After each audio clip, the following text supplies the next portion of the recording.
Welcome, amazing real estate agents, realtors, and investors from across the country.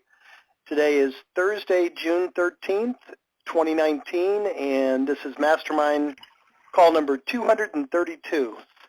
Want to start off by congratulating our winners of the week last week. We had a really difficult time deciding, so as we often do, we gave away two winners.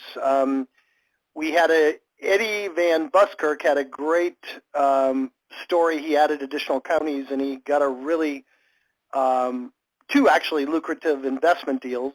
And then Bill Welch, who's been with us a while, just put together a really nice listing. So we had one realtor and one investor as winners of the week last week. Congratulations.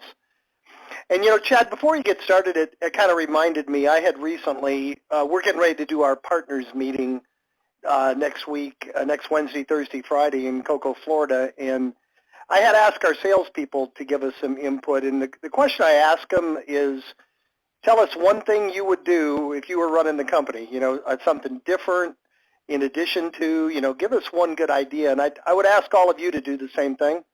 If you have any ideas, things, places you think we could improve our service, we're very open to it, so and we'll give you some free historical leads or something if we actually use your idea. And just send an email to support@alltheleads.com, and you can either put your idea there or you can call, you know, let us know, and we'll call you back and discuss it with you.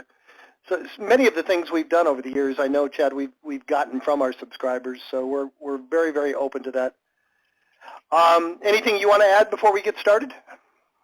I'll just say I haven't gotten the emails out, but Probate Mastery will be the last week of June, probably the Tuesday, Wednesday, Thursday, and we'll run from 2 p.m. till we finish. So if you're interested in Mastery, keep an eye out for those emails later this week and next week.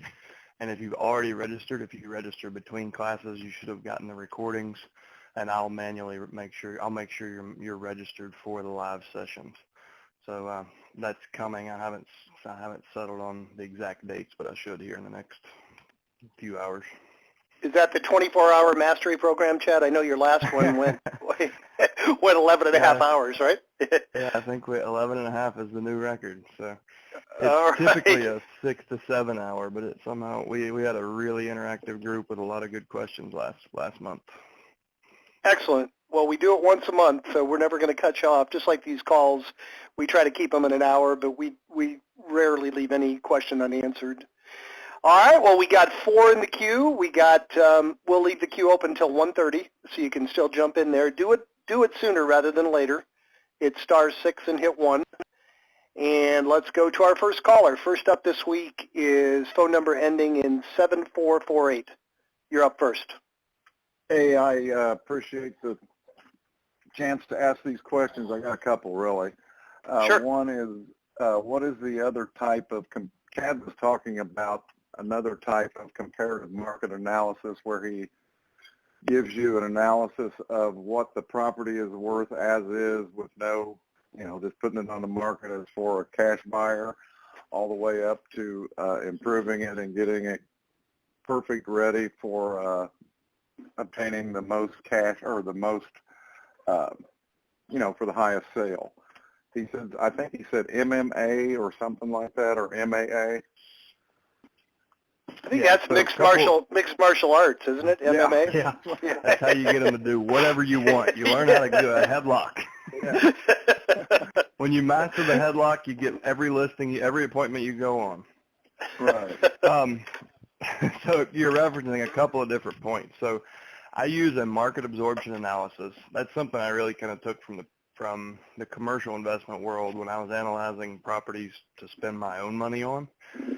I feel like it's to me, it's just a better evaluation model. I feel more comfortable with a range of pricing before I go on the appointment. So the way I do that, I go into MLS and I create I want a summary data set. So I go back 24 months to 12 months, my first data set, and then 12 months to current is my second data set. The reason I do this is I'm trying to spot the trend in the market. The criteria I use is active, pending, expired, and sold. I do not include canceled or withdrawn because there's too many variables for why people treat listings that way. And then I do 200 square feet larger, smaller, 10 years build date, newer, older. I try to get the same number of bedrooms and baths, and I'll start with either a quarter-mile radius, or if it's on kind of a fringe area, I will draw a polygon based on my market knowledge. What I'm looking for is a data set of at least 12 per year. If I don't come up with that many comps, then I'll start to, first I'll take off, like I'll take, say if it's a 3-bedroom, 3-bath, I'll knock it down to 3-bedroom, 2-bath because I can easily adjust for a bathroom. Or I'll scale my radius or change my polygon until I have a decent set. If you end up with 3, it's not very good because one outlier can completely throw your analysis. So try to get a decent set of comps. Then what I do is I look at the days on market and what's happening in those categories. So active, pending, expired. Like the reason I include expired, that's a great indicator of what assets are not worth. So if everything above 150 is sitting, that means the market says, nope, not worth 150 in this area. What I end up with is basically a market absorption analysis summary sheet that just kind of shows where the market is going and how to best position the asset. The other thing you referenced was it's just a really simple net sheet that I use. And that's where I run 3 scenarios side by side. And I think this is in the Facebook group as well as in our fast track training. But I'll run 3 scenarios. If I think I might buy the house or I might list it, it'll be, cash, as is, retail.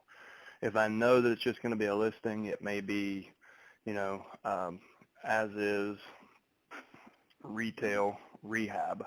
So I'll run the scenario of this is how much if we don't do anything. This is how much if we, do a little bit and try to retail it.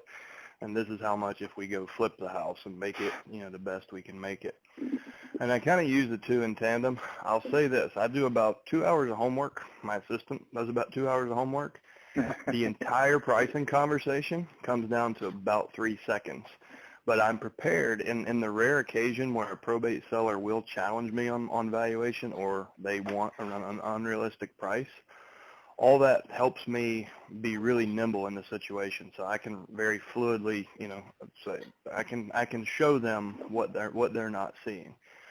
And I'd say 2 in 100 appointments that you'll be on, you will not have enough trust that they'll just go with whatever you say. Once you show them that sheet, then they'll be like, okay, now I get it. And the net sheet I use to help them self-select into the best solution. So a good example is a seller who thinks they want retail price, but they've told you they have to sell in 30 days or less and they don't have any money to put into the home. Well, those 2 things basically take retail off the table for a lot of homes because they have deferred maintenance, they have things that will become issues in inspection. So you can simply say, okay, so based on everything we've talked about, it's, you say that there's no money and you need to do this inside of 30 days. So retail is going to take X amount of dollars and we'll probably have a 60 to 120 day window. I think this one's off the table. Would you agree? Okay. And you set that aside. So now you have 2 options. You have as is or cash. And you can, based on how that conversation went, you can, using their target date and their biggest motivation. Typically they're going to be most motivated for, based on time or based on the amount of equity. And sometimes it's both. That's where creative financing comes in handy. But if time is the most important, then it's a good acquisition target. If money, equity is the most important, then it's a good listing target. And I use the net sheet to kind of let them self-select. Now I'll say this, I pretty much know the outcome before we even go down that path.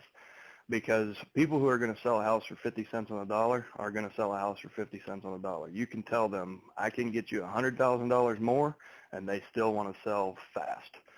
And vice versa. People who are going to list are hardly ever going to sell at a discounted price to do it quicker. So you kind of know that, but it's a way to lead them into making the decision and let them feel in control, which it's really transparent and it builds a ton of trust. So that's kind of how I use the 2 different tools. All right, thank you. Now, my other question was, if I notice on my leads that there are usually 5 columns of phone numbers, and the first column never has any phone numbers or names on phone number 1 and phone number 1 name. Why is that? The number 1 slot is reserved for numbers recorded at the courthouse, and there's very few markets in the country that provide phone numbers for the personal representative. The other 4 slots are the numbers that we gather for you, and they're in order of importance. So number 1 is usually their personal cell phone. Number 2, 3, 4 kind of down the line, but number 1 would be the most accurate. So we have 5 slots, but hardly ever will you see all 5 numbers because it just doesn't get recorded. Now, do they reach out to all 5 numbers or 4 or however many are in there, or do they just use the first one? No, I mean, the first one's the most likely contact. Yeah, we'll reach out to every number that's every number we have, as long as it's not flagged for do not call. Gotcha. All right, thank you. Yes. All right, great questions. I'm just going to add real quick, I always do, and I've mentioned this before, when you're doing the multiple options, I agree with Chad, it's almost always they're going to pick one or the other. But there are times when the people are a little bit on the fence, and critically important that you be honest with them. Even though you may want to buy the house, don't give them a low price. I can remember a couple deals in particular where everybody was the investors were all giving them a real low price, and I gave him an honest price, and he still sold it to me at the investor price because I was the only one being honest with him. So, today people can go on Google, they can go on Zillow, they pretty much have a sense of what the house is worth. You don't need to lowball them. Give them honest numbers there, like Chad said, and let them pick the one that works out best for them. I always feel compelled to add that. All right, great question. Thank you. And we have 3 more in the queue. Next up is phone number ending in 6687. You're up next. Hey, how's it going? This is the first time I'm actually getting on here, new subscriber. My question is, so how do I protect myself on a probate deal if, for example, I pick up a lead, they haven't acquired an attorney yet, I reach out to the attorney, kind of put the whole probate in motion, and I tell the seller that I'm actually going to pay for the attorney fees and everything else at closing. How do I protect myself with, making sure I will get the real estate if that's what I'm trying to do, or if that's kind of what we agreed to prior to them talking to the attorney? How familiar are you with the cost of probate? Probate. I literally just signed up last night. I've been kicking this over probably about a week, and I've been kind of setting up on probate for about a week, so not very long. So the incentive you're talking about, it's a great idea, but I think you'll go broke offering it. Probate costs, the average family spends between 4 and 7% of the gross amount of the estate on just probate expenses. So you could end up spending, $3,000, $4,000, $5,000 on every deal just paying attorney's fees. I don't think you have to do that. Like you typically don't need a big incentive, because the value you're offering, the options, and the team you're bringing to the table really is the incentive to work with you. And there's that's about the same thing. That's the same set of services in your offer that's valuable to the personal representative is equally, or actually in our experience, is more valuable to the attorneys. They're just shocked that someone's willing to go above and beyond and offers a solution like this. So I would say get really familiar with the average cost of probate in your area. And it sounds like, are you coming at this from an investor standpoint? You're trying to acquire the houses? Yes, investor standpoint. So there may be enough room in the deals, but I would caution you, before you offer the incentive, get real familiar on the cost of probate and see if it papers. Because, 80% of families will have an attorney when they file probate. About 20% are pro se or haven't chosen an attorney yet. And the incentive, for the attorney could be, hey, look, I've got a team in the courthouse gathering this list. Let's co-market together. Let me put your information on the letters that I send out. Or let's make a checklist to show them what they don't know, all the things that they're going to have to do, and they don't have any help. but you can help and I can help, and we can send this co-marketing piece. And something like that should be enough, like to enough of an incentive for that attorney to go, this guy's he's a real go-getter. I think I'll give him some referrals. But I don't know that paying the attorney's fees is going to be really feasible for you long term. So in that regard, I agree with you. I wasn't, and here I am talking about, I'm new to probate, talking about I agree with you. But what I'm saying is I don't think that is very lucrative to do on a consistent basis. But the only reason that came about is because I came about a probate deal, and this is before I actually signed up with this. So I haven't even gotten any leads or anything else. This is just a probate deal I happened to fall into. And one of the things is they don't have the money to, pay for the attorney at all. So what's in the estate? Is there personal property? Yeah, there is personal property. There's like four pieces of personal property. 2 are like vacant land, and 2 are single-family residences. Well, that's the real property. Is there personal property like cars, jewelry, guns? I do not know. So the first thing I would do is try to create, try to get some liquidity out of what's already there. So use the estate to generate cash. And oftentimes, personal property, you can get $5,000 to $10,000 out of most houses. But if you can't, look at other things. And there's even, if they're really in a tight spot and there is equity in the real estate, there are estate advance companies that now it works a lot like, payday lending. It's a high interest rate, but if there's just no options and they can't afford to get the help that they need, there are companies out there, and they're reputable companies. They do charge a high interest rate because they take a lot of risk.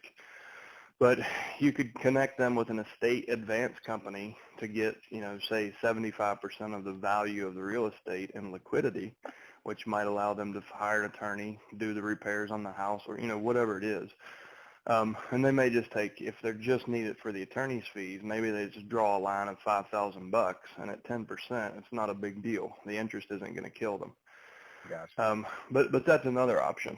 But I don't think I'll say this, there's very few times where I believe any of you guys should come out of pocket personally for anything. I've done it a couple of times just because I trusted the clients. Like I knew that they would pay me back. They were elderly people. They trusted me so much they didn't want to pay my vendor partners. So I paid my vendors and then they paid me back. But that's about the only time I'll stick my neck out there because I've seen so many real estate deals blow apart for so many reasons. I think that you will be offering so much value, you don't need to put yourself in that much risk. Understood. Okay. All right. Well, I've got like a million questions, but I want to, give everybody a chance to get on. So thank you. I appreciate it. That's good, man. I'll commend you. You're thinking outside of the box already. That's great. And don't ever be shy to raise your hand and ask about stuff like that. Oh, never that. Never that. All right, you'll get it, man. All right, great question. Next up is phone number ending in 6677. You're up next. Hey, what's going on, guys? This is Clayton calling. I was the bold about Clayton. Yeah, Chair. I have had a couple of issues on the phone with some objections. So I just kind of want to walk through one or two quickly with you guys. So I've gotten, I've reached out, did pretty much followed what you said in the part 3 of Probate Mastery, was saying, hey, like, this is Clayton calling, like, looking for a Susan. And they say, I say, I recently sent you an envelope in the mail. Did you have an opportunity to receive it? And a lot of times people are saying, is this about the house? Are you trying to just buy the house? And I will say, yeah, we have a group of, I've kind of assembled a group of people here locally that help people like you who have inherited properties or are executors of estates. And then I follow that up, and I've been on the phone a couple of times with people, and they've just kind of like shut me down in that respect. And that was the first thing quickly that I want to ask you guys. I have one or two other ones. So why do you think that's happening? I think that it's happening because they believe that it's just like another cash buyer. Right. Trying to Someone steal the has been house. on the phone before you doing it the wrong way.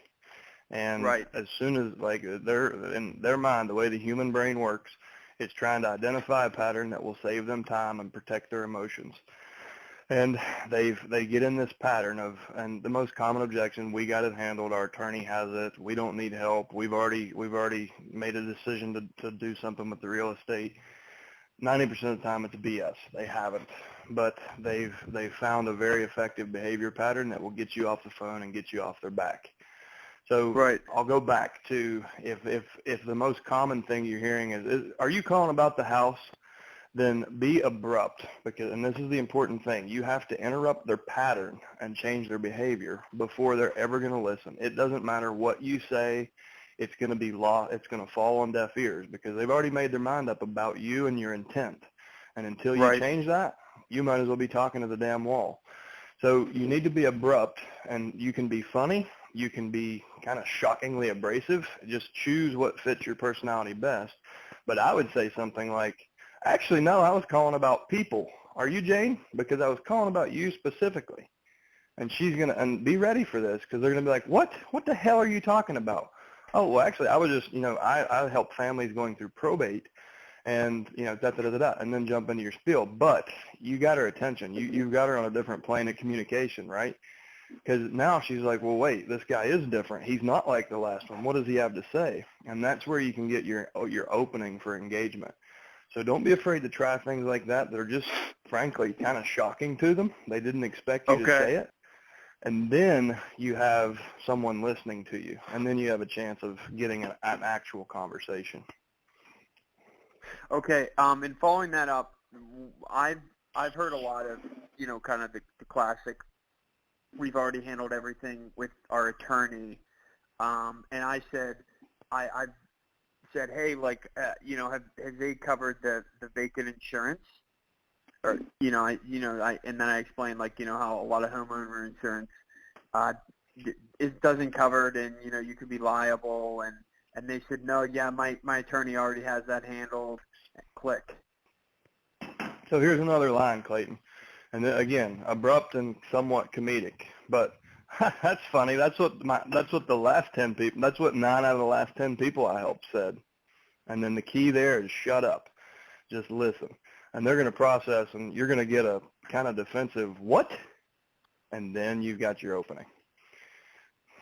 So it's the same thing. It's a pattern. They're learning how to run people off, even though they need help, because they don't see value in the offers of the other people. And if you can get them to listen to you, they'll see value in what you're offering because it's way different than what anyone else is offering. Okay. And my last question, thank you very much, Chad, is I heard this, and this had not come up in the Probate Mastery.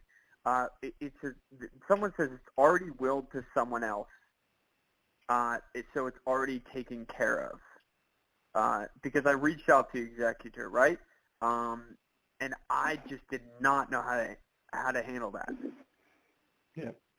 So what it sounds like there was a will, and the property was probably staying within the family.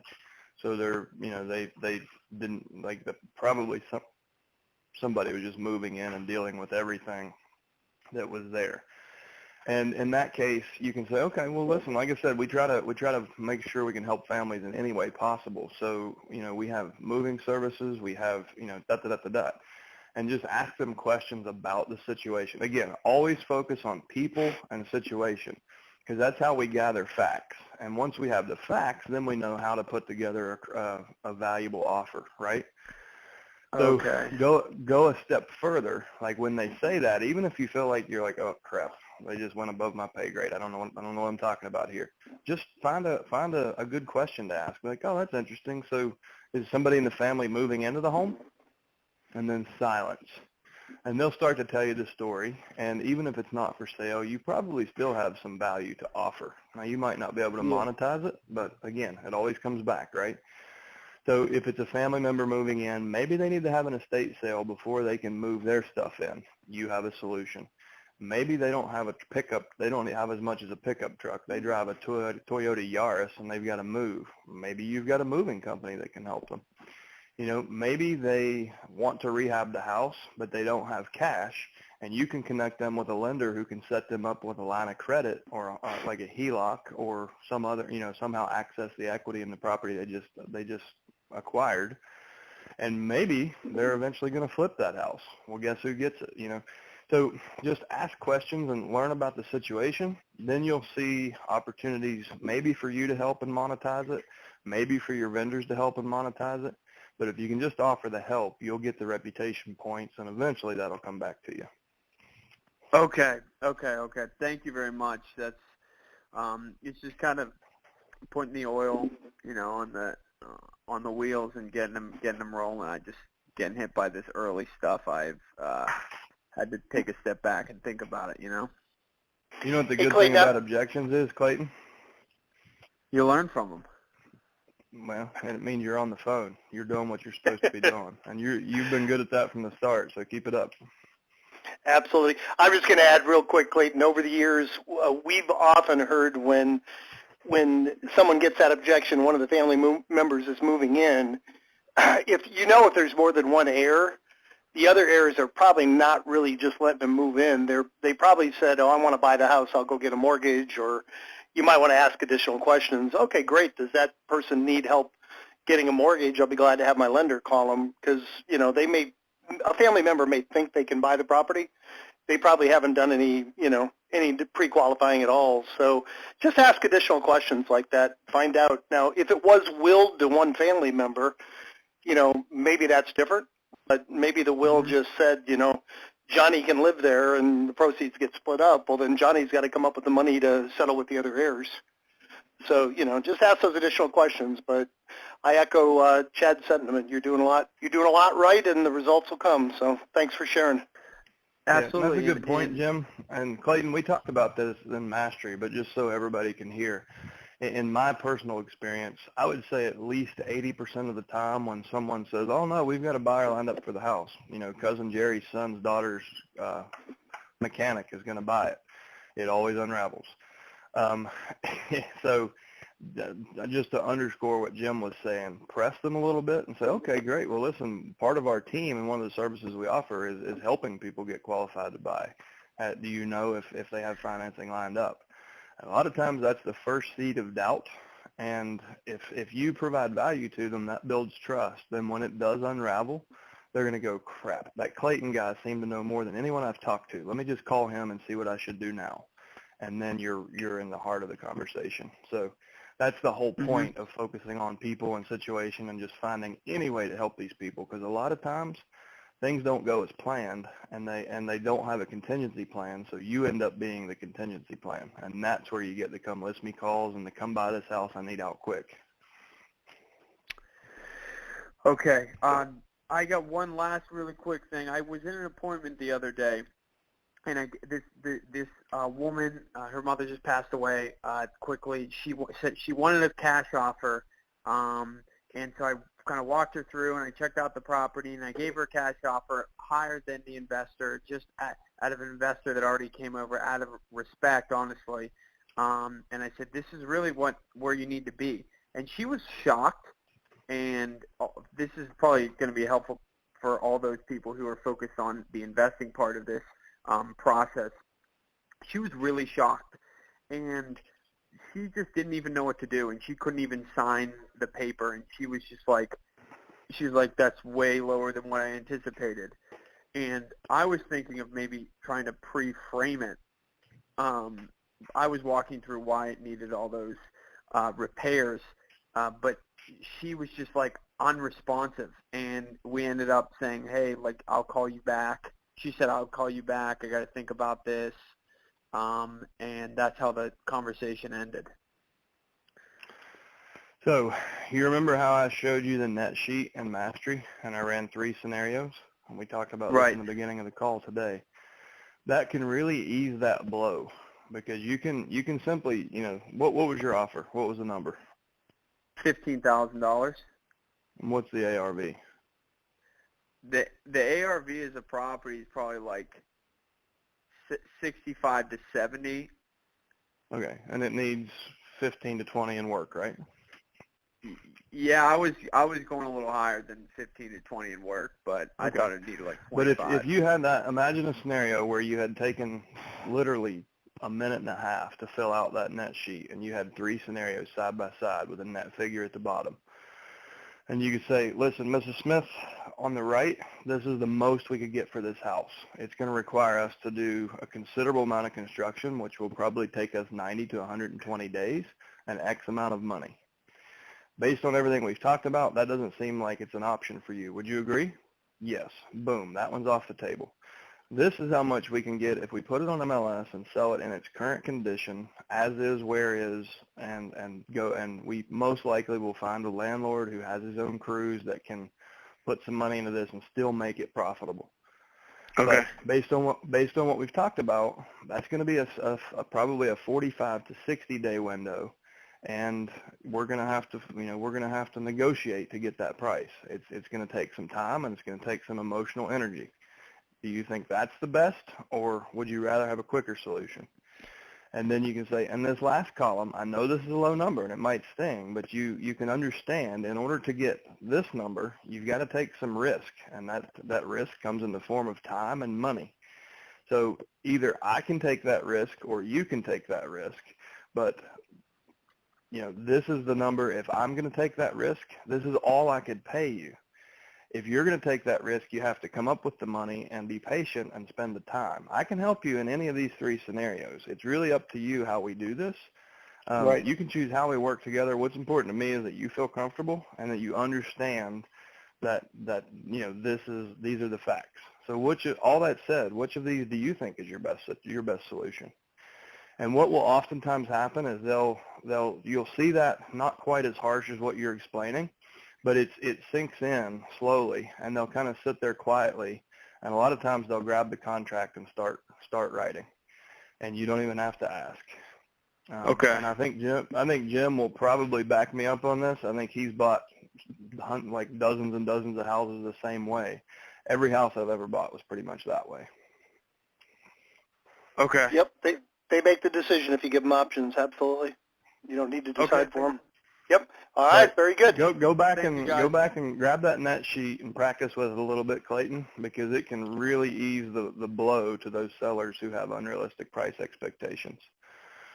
And Excellent. if you've done your homework and you've got a market absorption analysis, you can show them the raw numbers and justify it, but you usually won't have to.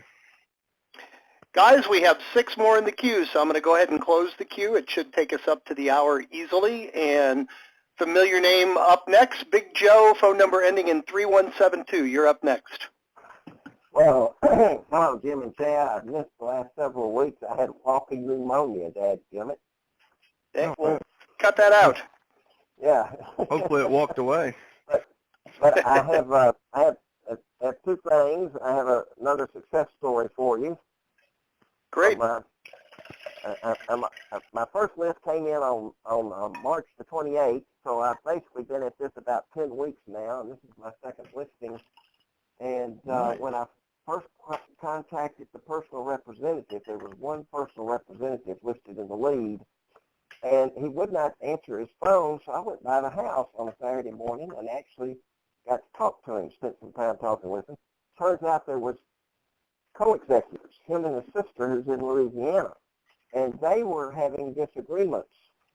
And it was so bad that the initial attorney recused himself from the case and sent the brother to a different attorney, and the sister was supposed to be speaking with a different attorney.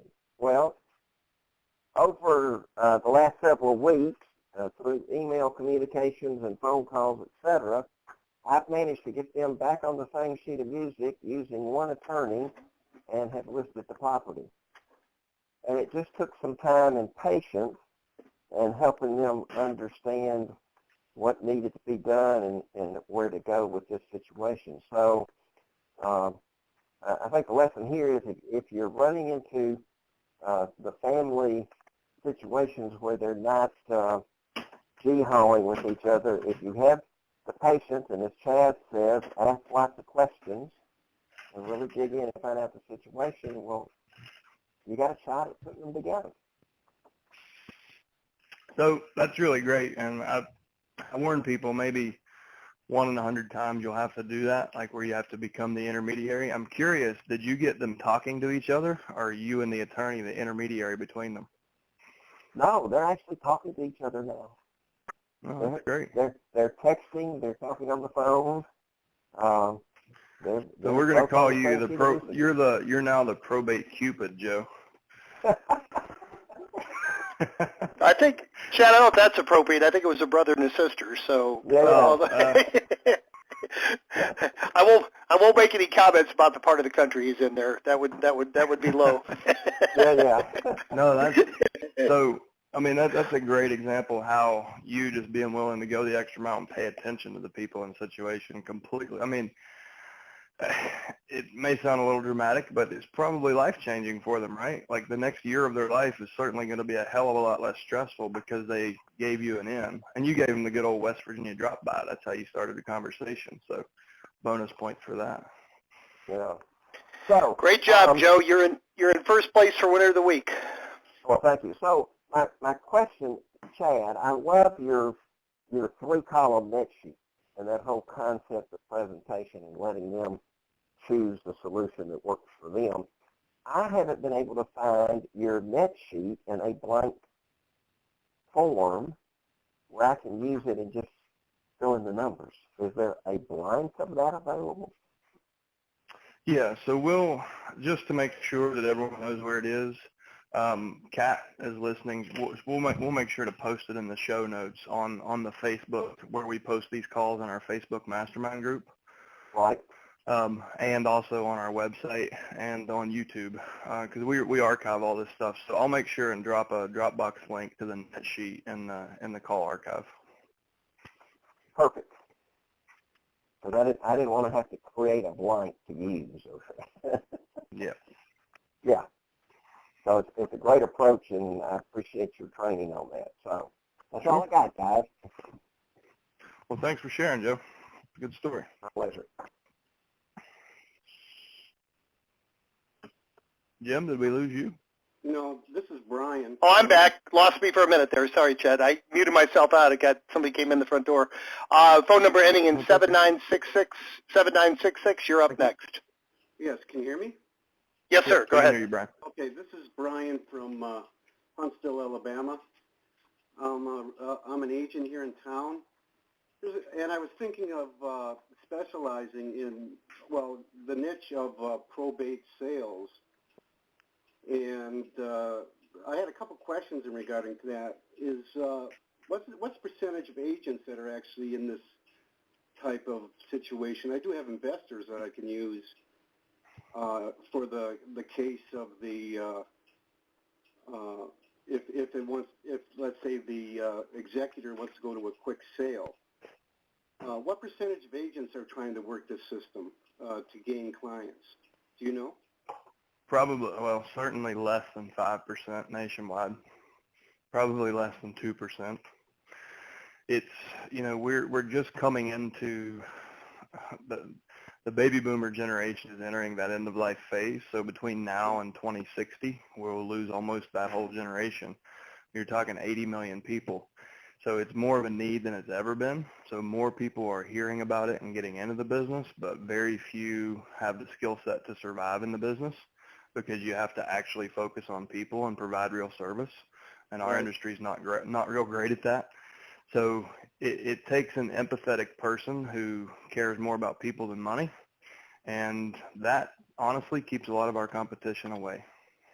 I gotcha. Okay. Well, how long does it typically take from when it's probated to actually when they're open to taking phone calls about possibly selling their property?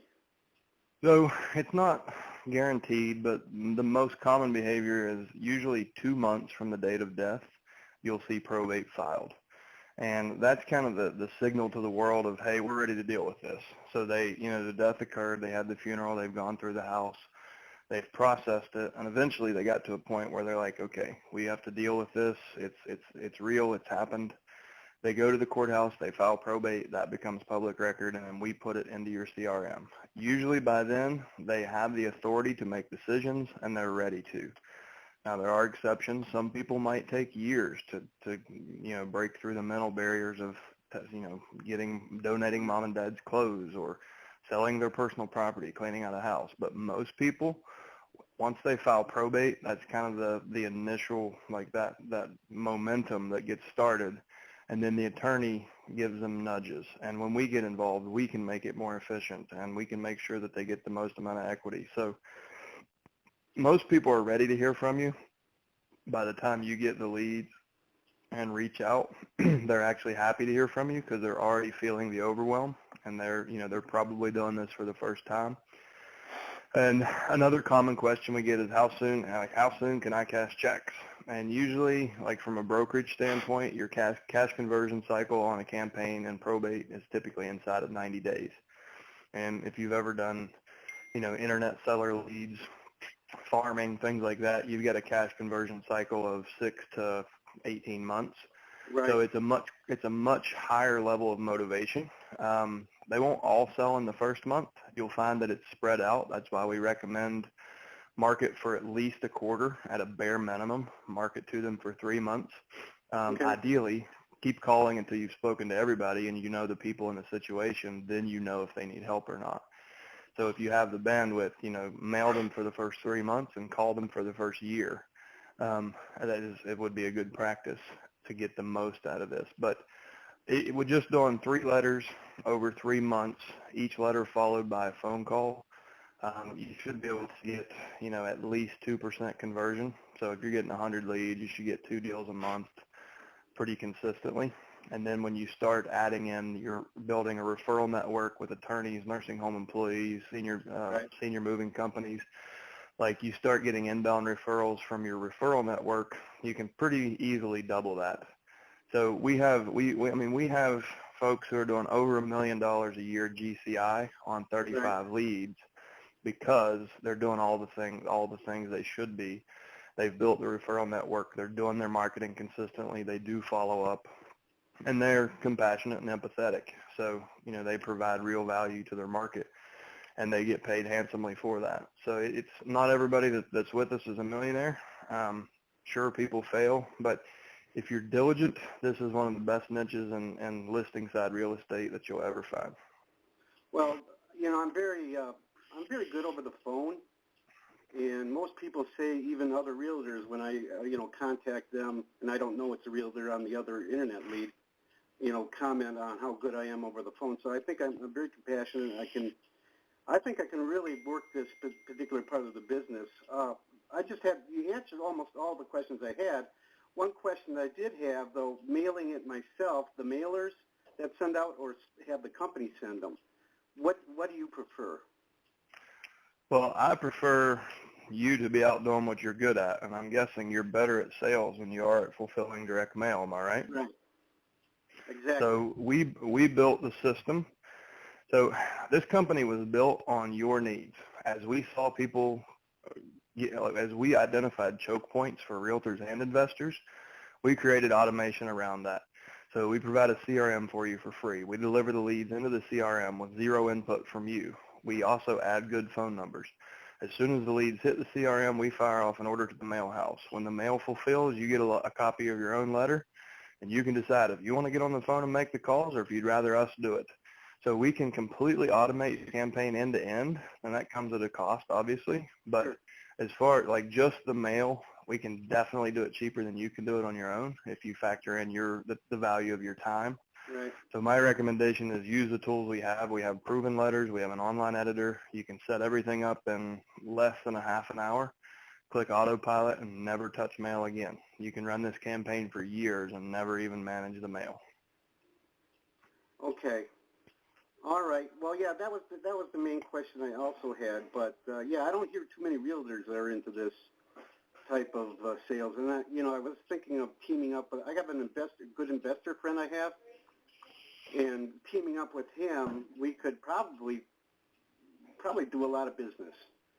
And so, and he thought of it a few years ago, but he just hasn't had the time. So I'm just thinking about it, and matter of fact, I'm going to probably be moving forward when I get back from vacation. So, gentlemen, thank you for your time today.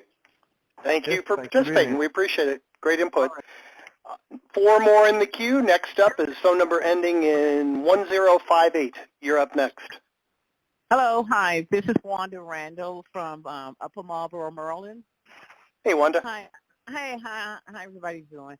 I have a question. I've been sending out my letters, and 2 weeks later, making phone calls and talking to different folks, and I have the same issues as the other callers that were saying that, you know, a lot of times they say, no, I don't need your help, and I've had one lady said that, yeah, if I did receive your letter, I probably threw it in the trash. You know, I'm getting a lot of negativity about some of the calls that I've made. But however, I got one lady that called me back, and she asked me, she said that she's the personal representative, and that she has it was her brother's house. He passed, and it's 5 of them, 5 brothers, and two of the older older brothers are living in the home, and they were living in the home with the younger brother when he was living. And now that he's passed, she's taken over, and she said that she wants to sell the house, but the other brothers doesn't want to sell the house. And they're talking to the lender, and the lender is telling them not to move out of the house. You can remain in the house. It's your house as well. But she said they don't have any, they're not on the mortgage. You know, they're not on the deed. They're not anything. In fact, they don't have any receipts of paying the rent that they're paying each month. And she's telling, and they can't afford the house. She's telling them that she has to sell the house, and they're telling her, no, you're not selling the house because we're working with the lender, and the lender is working with us. But she's saying she's taking money from her brother's savings or whatever to pay the mortgage, and is getting down to where she can no longer do that, and she wants to sell the house. So she asked me if she can do a letter, if I can put a letter together so that they can see that they cannot remain in the home. They have to move out of the home. So I don't know. Couple questions. This is where having a good knowledge of the probate process comes in handy. And I'll kind of try to walk you through it slowly. So was there a will? Oh, I didn't ask her if it was a will. She just said she's a personal representative, and she's taking care of everything. Okay. So this is why it's important. If there was a will, then that will say exactly what's supposed to happen with that property. If it says brother A or B gets the property, then she does not have the right to sell it. Oh, okay. Well, maybe that's if there was not a will, it's intestate succession, then state law will prevail. And that means that because there is no will, the state law says that each child is due an equal share. In that case, they all have an equal say. So this is a difficult situation because she's outvoted. What you can do though is show them how their living situation is unsustainable. My recommendation, regardless, is tell her to quit making mortgage payments. It's not going to hurt the dead brother's credit if the mortgage isn't paid. And because if she's running out of cash completely, she may need that for attorney's fees. She may need it for litigation. That money is more useful. The liquidity is more useful than a current mortgage payment for a deceased person. You can't hurt their credit, and it's not going to affect the living people. So tell her, she can tell the brother she's still paying it, whatever, but tell her to quit making mortgage payments. They're not going to foreclose that quickly. That will give her some breathing. It'll give her some breathing room. If the brothers can't afford to make the payment as it currently is, you can show them how that's just unsustainable for them to live there, or you can show them how they can buy their sister out. If they really want to stay there and it really is an equal distribution among 5 of them, then you need to figure out how much her part is worth and show them that they need to be able to finance the house. They need to be able to refinance the house into their names. You have to do an inter-family transfer on a deed transfer as part of the probate process. And they need to pay her out in the settlement of probate, so she needs to get cash for her part. And what you're probably going to find is they can't qualify for the loan. They're not going to be able to refinance it and buy her out, and then they're going to realize, oh crap, we can't do this. So the message to them is the mortgage there's no more money. The mortgage isn't being paid. It's a matter of 90 days to a question mark till you're out on your ass with no place to live. Or we can help you. You can meet with our lenders. We can help you figure out a solution to buy your sister out, and we can keep you in the home. Or our team can help you find suitable living, and you can work with our property manager, social worker, housing authority, whoever it might be, depending on the situation. But find them a solution. Like, take the solution to them. And chances are they're not. I've seen situations like this. Chances are it's low income. They're not motivated to move, and they don't understand finance that well. Yeah, she wants to just leave it. She just doesn't want to be the representative anymore. She's just done with it. Well, I don't know. She can go back to the court and say, listen, I would like to have a public administrator appointed, and the court will do that for her. Oh, okay. So what happens to let me ask you this. Is there equity in the home? Yes, it is. How much equity? Well, I'd say she was saying the balance, the home is $250,000. She said she only owes. The loan is gotten down to less than half or whatever. So you've got $125,000 on the table. Yeah. So if you can show those two guys a way that they can, and there's 5 of them, so they're going to have $25,000 each. What if you can show them a way they can use that $25,000 for a down payment on a better home, and they don't have to live together? They can have their own individual lives, and that might not be a motivation for them, but maybe it is. And maybe you get 2 buy-side deals. Because a $25,000 down payment, well, you can buy a pretty nice house with that, right? And there's a lot of variables here, like what are their credit scores? Do they have jobs? I mean, there's a lot of questions you have to ask and get answers to. But if you think outside of the box, you might have a way to get everyone can meet their goals, and you can create 2 or 3 transactions out of this. Oh, right. Yeah, exactly.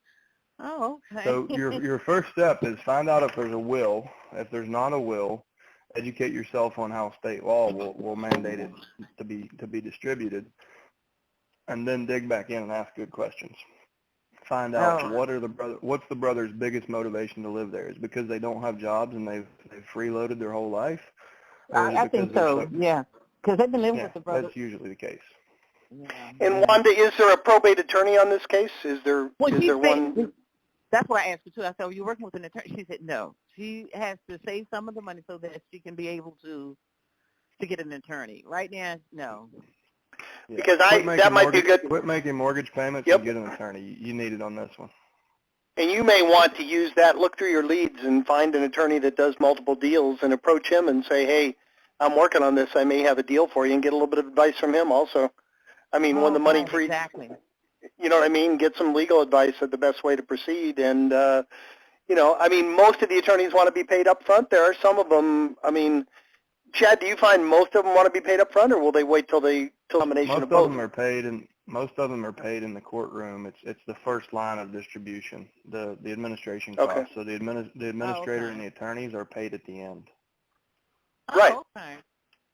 Good. So yeah, if you could get an attorney involved and get them to agree and bring them and help him be part of the solution, that could go a long way too.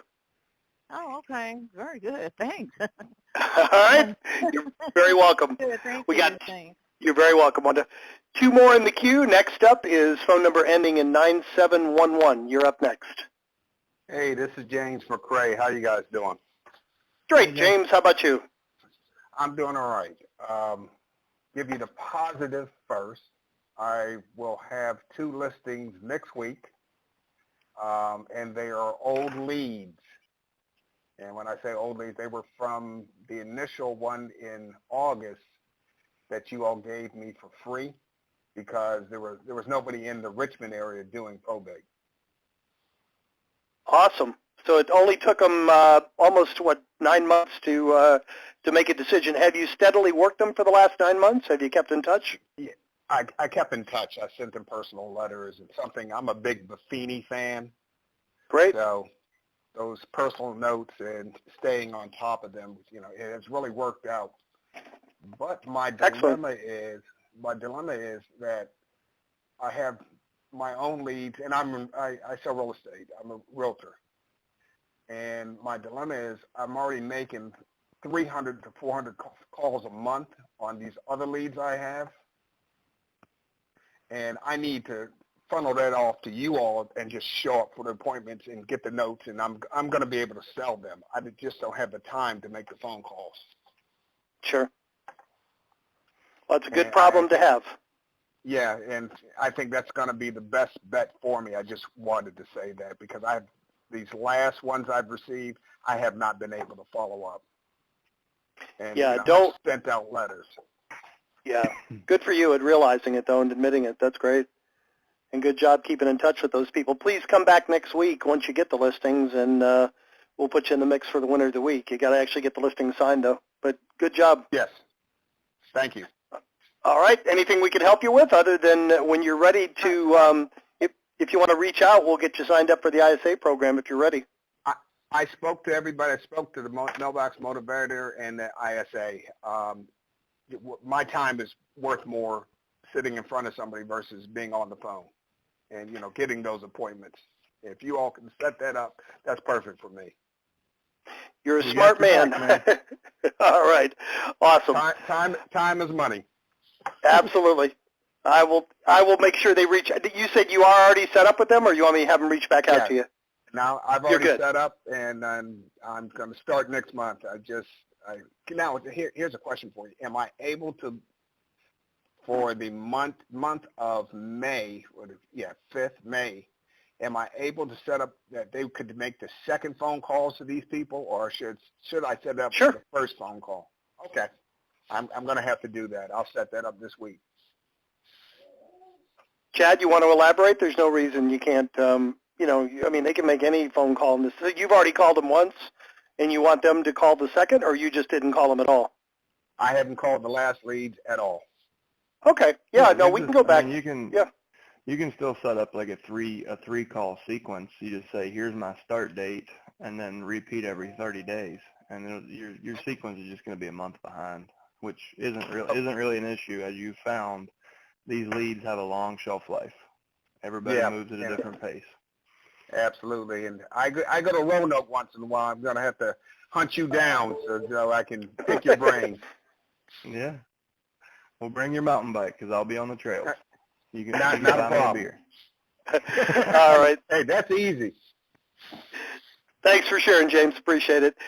Last up this week, guys, we probably finished just a couple minutes late, maybe right on time. Last up is phone number ending in 9679. You're up last.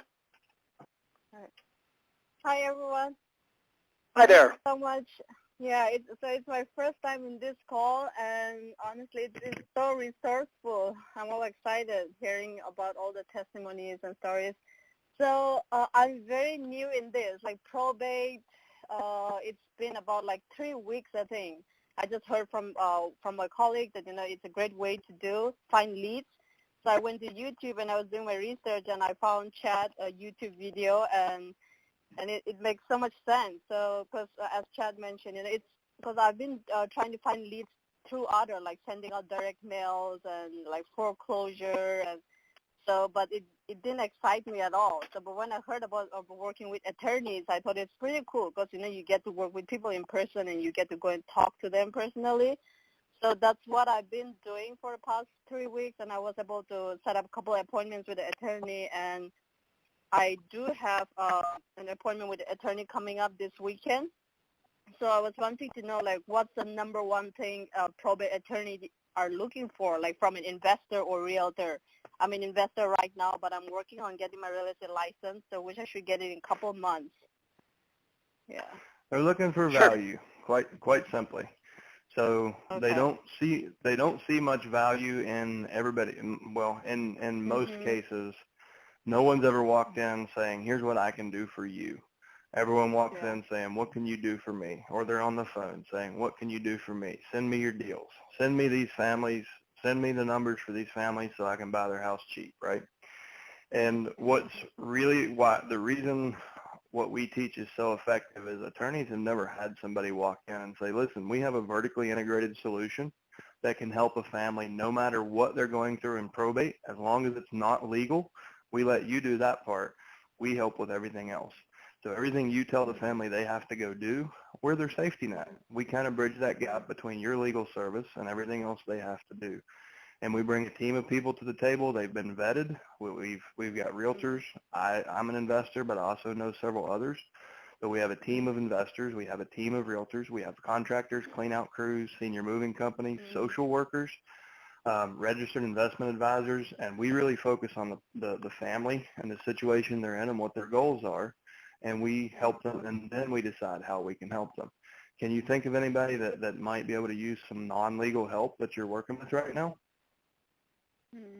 And usually a 5-minute conversation will turn into an hour, hour and a half meeting. They have questions for you. Like, how did you get into this? Like, what? How can you afford to do this? Like, what? This is amazing. And I have, unfortunately, it doesn't always happen on these calls, but certainly every week and then every month in Probate Mastery, we hear dozens of stories about how people are just shocked how easy it is to get these attorneys to start sending them referrals. And it's because when they realize you're providing real value to their clients, you don't need a babysitter, and you're not trying to, you're doing this ethically and letting the family decide between, among the options you're giving them, then they've never seen that before, and they kind of latch on to you. And we have a lot of folks who are getting, even outside of probate, because they built that trust with the attorney, they're now getting bankruptcy listings, divorce listings, testifying in court as a paid expert.